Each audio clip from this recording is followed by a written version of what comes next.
안녕하세요. 사연 왔어요 톡톡입니다. 구독과 좋아요, 알림 설정 꼭 부탁드립니다.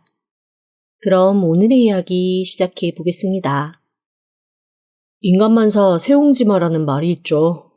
그리고 뒤움박 팔자라는 얘기도 있습니다. 하루아침에 변한다라는 의미의 상전벽해라는 고사성어도 있고요. 그리고 저는 그 모든 것을 정말 단 하루 만에 겪은 사람입니다. 혹시 젠가라는 게임을 아시나요? 손가락 마냥 작은 나무 토막을 차례차례 쌓아서 탑을 만든 후에 게임에 참여한 사람이 돌아가면서 막대를 한 개씩 빼가며 누가 먼저 무너뜨리는지 겨루는 게임입니다. 조금만 잘못 건드려도 와르르 다 무너지기 때문에 될 수 있는 대로 균형을 유지하면서 조심스레 조각을 빼내는 게 포인트예요. 제가 그 게임을 참 잘하거든요. 그런데 인생은 젠가 게임보다 훨씬 더 균형 잡기가 어렵더라고요. 저는 38살에 정말 일만 해도 모자랄 정도로 바쁜 삶을 살아야 정상인 씩씩한 남자입니다. 나름 열심히 산다고 살았어요. 대학교 때도 항상 아르바이트를 했고, 대학교 3학년 때 이미 중소기업에 취직을 해서 학교와 회사를 병행하면서 살았습니다. 그런데 그게 문제였습니다.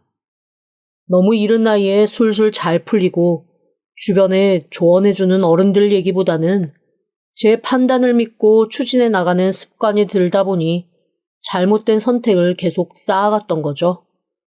마치 그 젠가에 있는 나무 토막처럼 위태롭게 말입니다. 처음 시작은 다단계였습니다. 네트워크 마케팅이라는 얘기가 몹시 매력적으로 들렸고 제 밑으로 사람만 열심히 모으면 자고 있어도 앉아만 있어도 계속 수익이 창출된다는 그 얘기에 혹했어요. 그래서 모든 것을 걸고 뛰어들었죠. 처음에는 꽤 수익이 좋았습니다. 정말 저한테 얘기한 것처럼 자고 일어났는데 몇백만 원씩 제 통장에 꽂히더라고요. 그때부터 이거는 되는 일이구나 싶어서 더 열심히 투자하고 모으기 시작했습니다. 그런데 제가 그렇게 열중한 지 6개월쯤 지났을 때 그 사업이 불법이라는 게 알려졌습니다. 저 지인들도 정말 열심히 설득해서 다 끌어들이고 그중 한두 명은 저 믿고 꽤 큰 돈을 투자하기도 했거든요. 그런데 불법 사업인 게 밝혀지고 여기저기에서 수사 들어오면서 제가 믿고 따랐던 운영지들은 다 범법자가 돼서 숨어버리거나 재판에 넘겨졌습니다.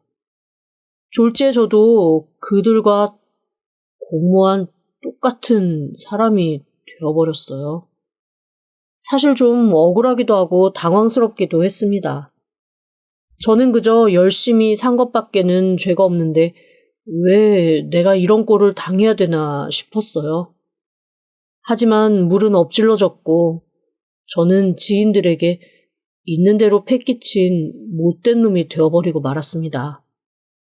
자존심은 있어서 그 사람들한테 제가 다 변제하겠다고, 알아서 하겠다고 큰 소리 뻥뻥 치고 그때부터는 더욱더 돈에 집착하며 몰두하기 시작했어요.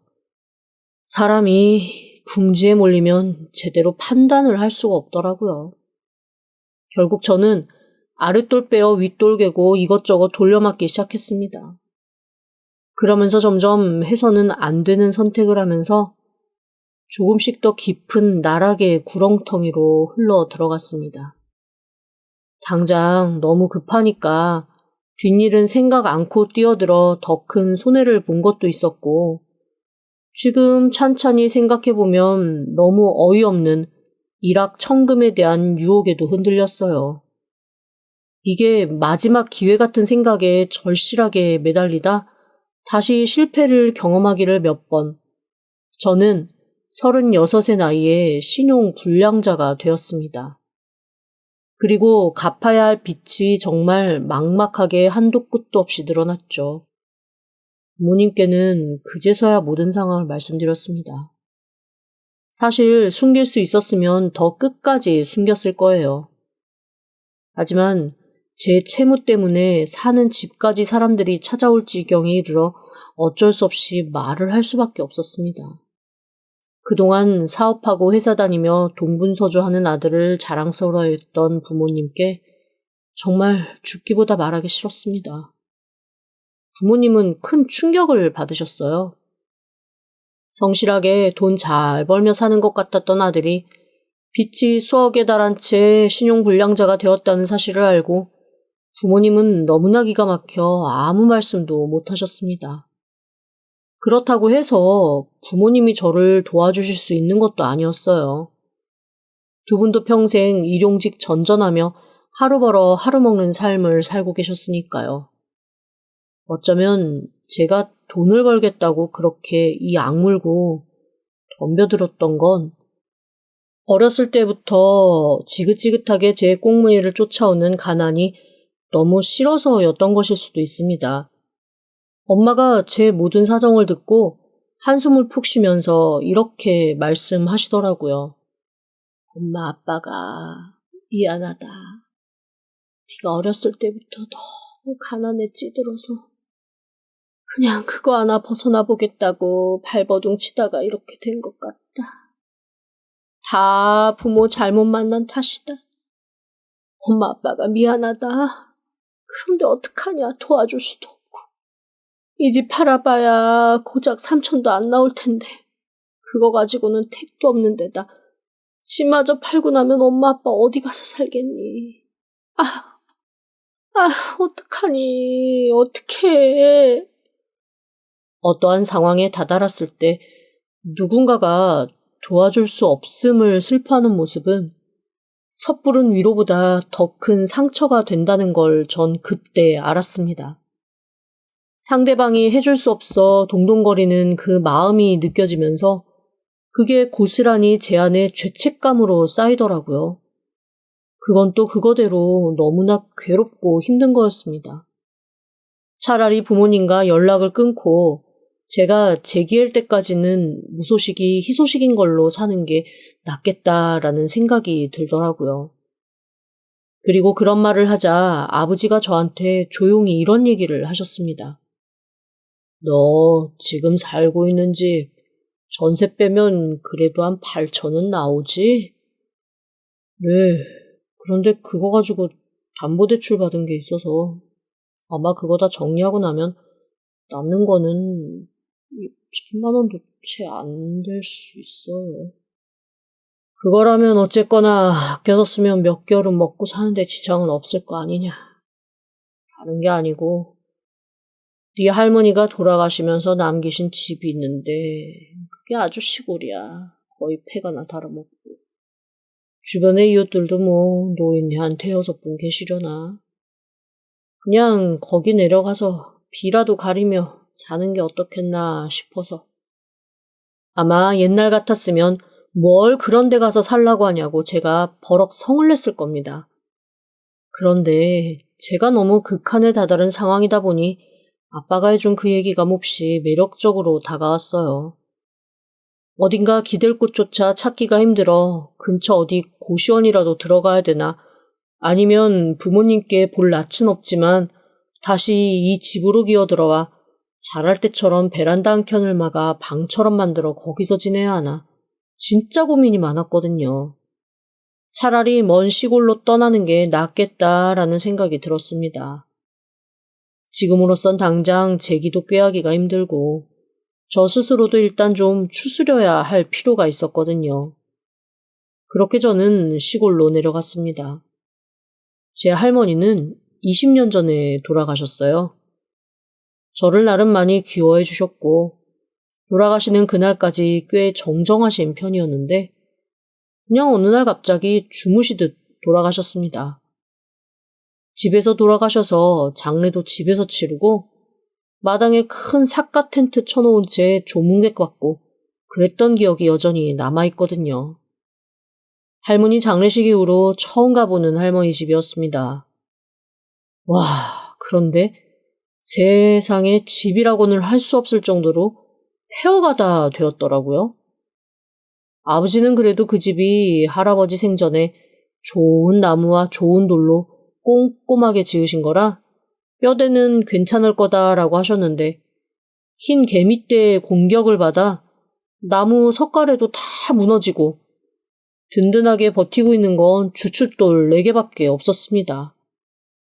게다가 얼마나 풀이 우거지고 덩굴이 휘감고 있는지 여기서 과연 사람이 살 수 있을까라는 생각이 들 만큼 폐허였어요. 제가 거기를 천천히 둘러보고 있는데 동네 할아버지 한 분이 의아하다는 눈빛으로 저한테 다가와서 물어보시더라고요. 뭐 하는 분인데 여기를 이렇게 한참 보고 있어? 돌아봤더니 낯이 익은 할아버지셨습니다. 저 어렸을 때 할머니 집에 놀러 오면 동네 개울 같은 데 데리고 다니면서 거들치며 민물가재 같은 것들 잡는 거 알려주시던 할아버지셨어요.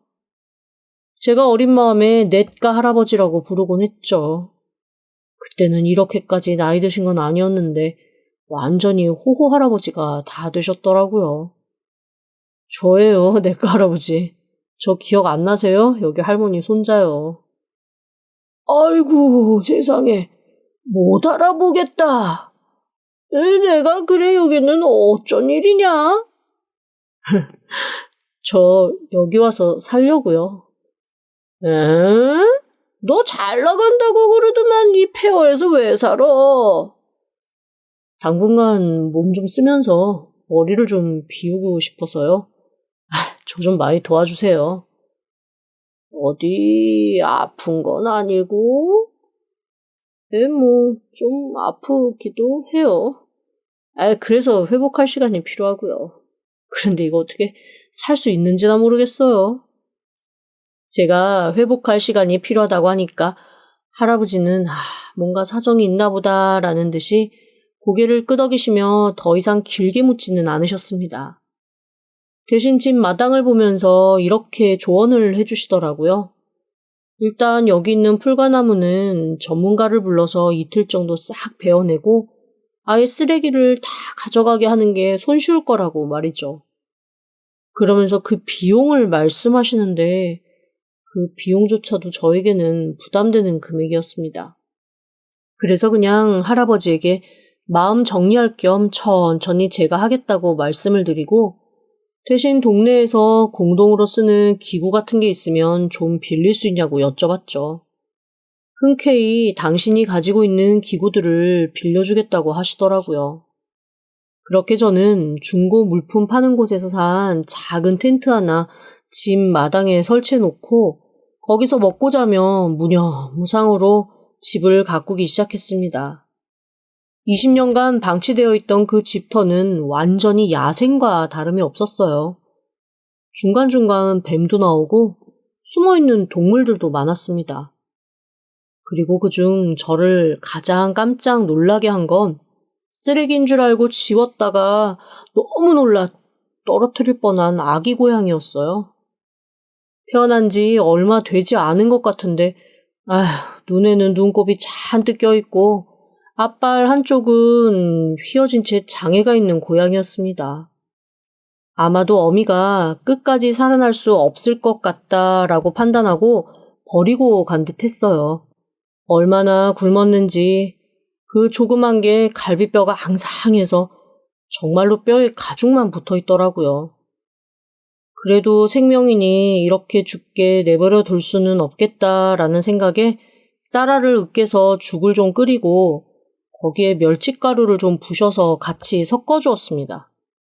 무슨 맛일지도 모르고 그 어린 게 먹을 수 있나 싶기도 했는데 너무 열심히 먹더라고요. 이 아이는 한번 살려보고 싶다라는 생각에 읍내에 나가 가축병원에서 어린 짐승들이 먹는 분유도 샀습니다. 제 3일치 식비와 맞먹는 금액이라 손이 덜덜 떨렸지만 어쩌겠어요. 계속 죽에 멸치가루 섞인 걸 먹일 순 없잖아요. 그렇게 분유 한 통을 다 먹을 때쯤 아기 고양이는 살아났습니다.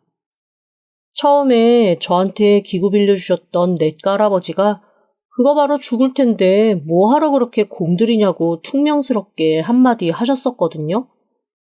그런데 고양이가 살아서 빽빽 우는 걸 보시더니 저놈이 살 운명이었던 모양이라며 껄껄 웃으시더라고요. 다리 앞쪽에 장애가 있어서 제대로 걷지도 못하는 고양이는 제가 일을 하면 한쪽 구석에 앉아서 가만히 자다가 저를 바라보다가 그렇게 시간을 보내곤 했습니다. 고양이가 건강해졌을 때쯤 저는 마당과 집에 있는 쓰레기를 모두 치웠어요.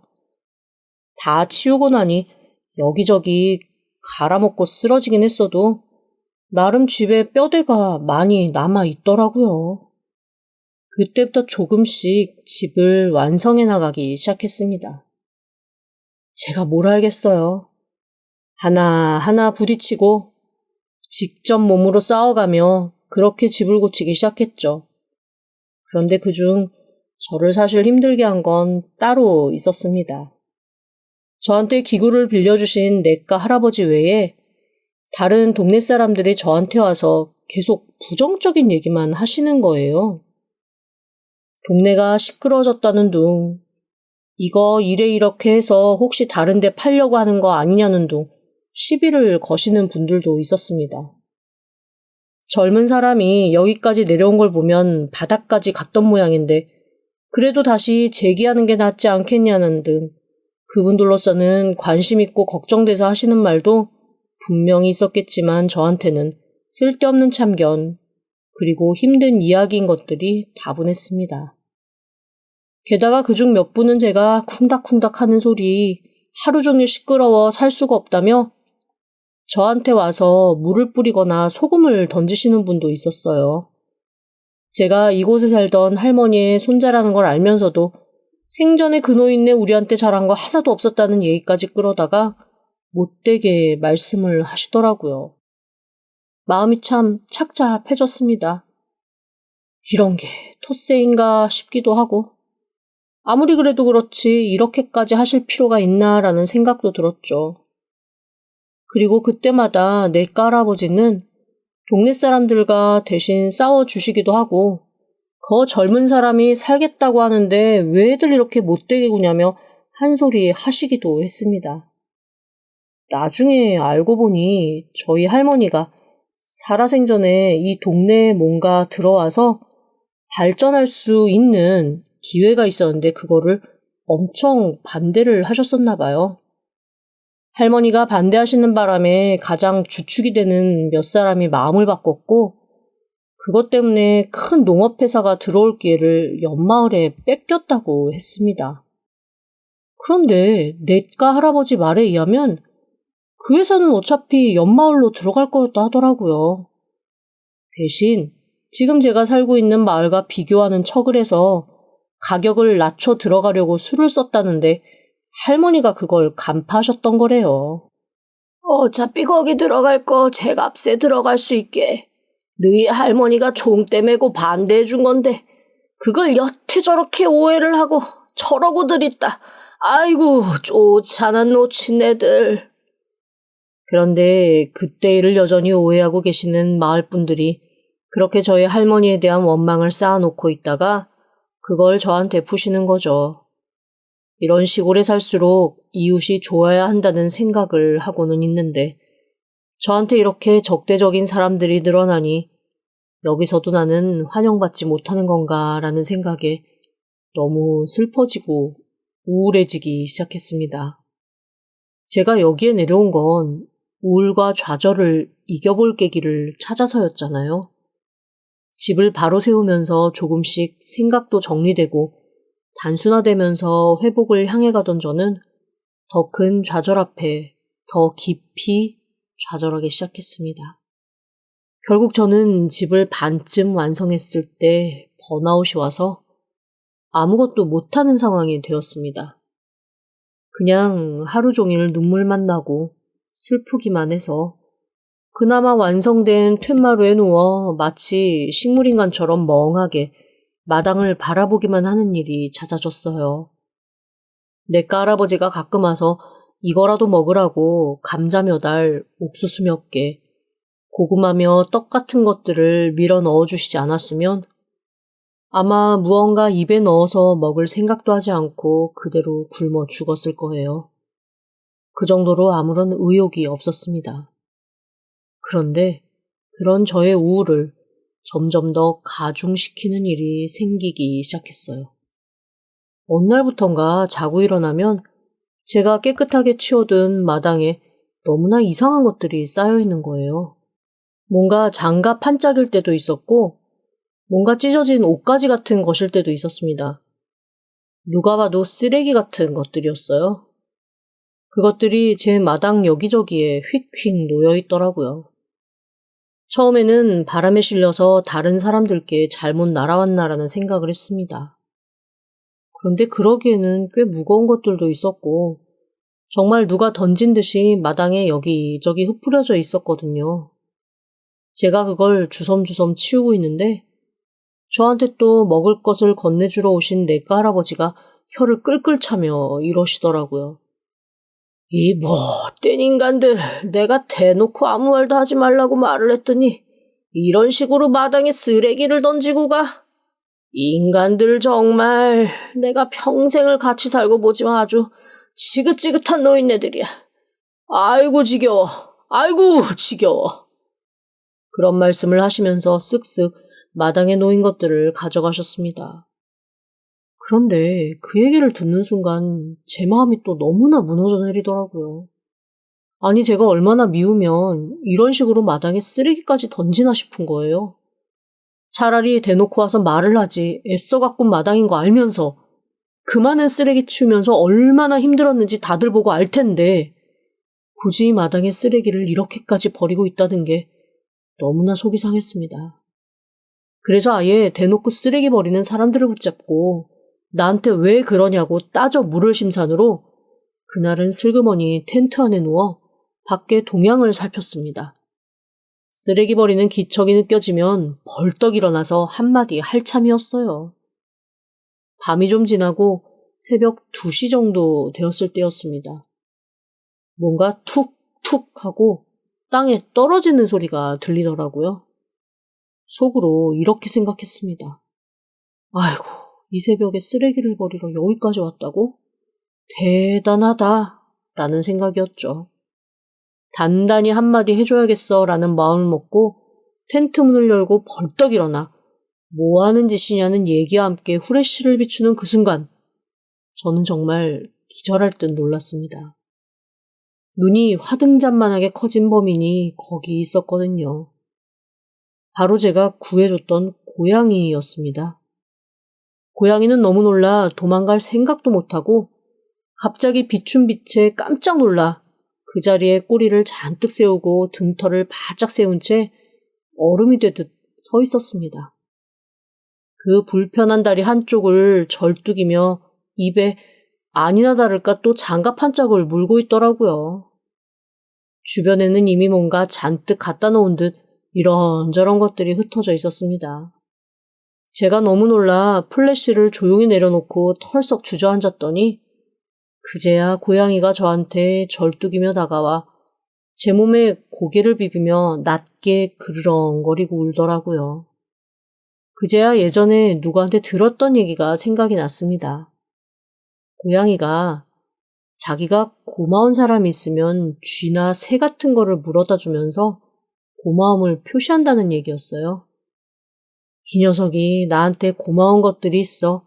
자기 깐에는 선물을 하고 싶어 이런저런 걸 물어다가 마당에 흩어놨구나라는 생각이 그제야 확 와닿았습니다. 그날 밤 저는 고양이를 붙들고 정말 부끄러운 것도 모른 채 대성통곡을 했어요. 오죽하면 제 울음소리를 듣고 이웃에서 몇 분이 자다 말고 뛰쳐나오셨으니까요. 그리고 다음날 아침 저는 내과 할아버지에게 자초지종을 다 말했습니다. 할아버지가 기가 막히다는 듯이 혀를 끌끌 차며 제 품에 안긴 고양이를 한참 보시더라고요. 그러면서 두 눈이 촉촉해지신 채 이렇게 말씀하셨습니다. 네가 사람보다 낫구나. 네가 사람보다 나아. 그리고 동네 사람들에게도 그간 있었던 자초지종을 얘기하며 이렇게 말씀하셨어요. 그러자 몇몇 분이 어이없다는 듯 안 그래도 자꾸만 옷이 사라지고 장갑이 사라져서 귀신이 고칼로르시다 고칼로르시다 그러고 계셨대요. 그런데 그 범인이 고양이라는 걸 알고 다들 저한테 그러시더라고요. 짐승이 은혜를 갚을 마음을 먹을 정도의 사람이면 나쁜 사람 아니라는 거 이제 우리도 알았어. 그 젊은 사람이 열심히 살려고 했는데 노인들이 옛날 일 생각만 하고 못되게 굴어 미안해. 앞으로 필요한 거 있으면 그 얘기해. 우리가 최선을 다해 도와줄게. 그렇게 고양이 때문에 저는 10수년 묵은 앙금을 털고 그 마을의 일원으로 인정받게 되었습니다. 정말 다 고양이 덕분이었죠. 그렇게 저는 그 마을의 일원으로 살아가기 시작했습니다. 그리고 인터넷이나 판매 루트 같은 거 잘 모르시는 어르신들을 대신해서 농산물 구매 대행 같은 것을 시작했어요. 그곳에서 나는 각종 농산물을 커뮤니티에다 팔고 중간 도매상인 없이 직거래를 하면서 여기저기 지원 사업 받을 수 있는 것들을 끌어모아 지원도 받기 시작했습니다. 결과적으로는 대성공이었죠. 어르신들은 직접적으로 돈을 벌 수 있어서 행복해 하셨고 저는 그게 어느새 제 직업이 되었습니다. 지금은 제가 사는 동네뿐 아니라 주변에 있는 6개의 동네를 하나로 합쳐서 제대로 된 농산물 브랜드를 하나 런칭하려고 해요. 고맙게도 빚도 거의 다 갚아갑니다. 그리고 지금 제 옆에는 다리 하나 절뚝이는 얼룩덜룩한 고양이 한 마리가 아주 부티나게 반지르르한 털 자랑하며 누워 있습니다. 저희 농산물 마크는 이 고양이로 할까 해요. 정말 행운의 고양이니까요. 지금까지 들어주셔서 감사합니다. 구독과 좋아요, 알림 설정은 사연 왔어요 톡톡에게 큰 힘이 됩니다. 지금 바로 구독 부탁드립니다. 그럼 다음 사연으로 또 찾아오겠습니다. 감사합니다.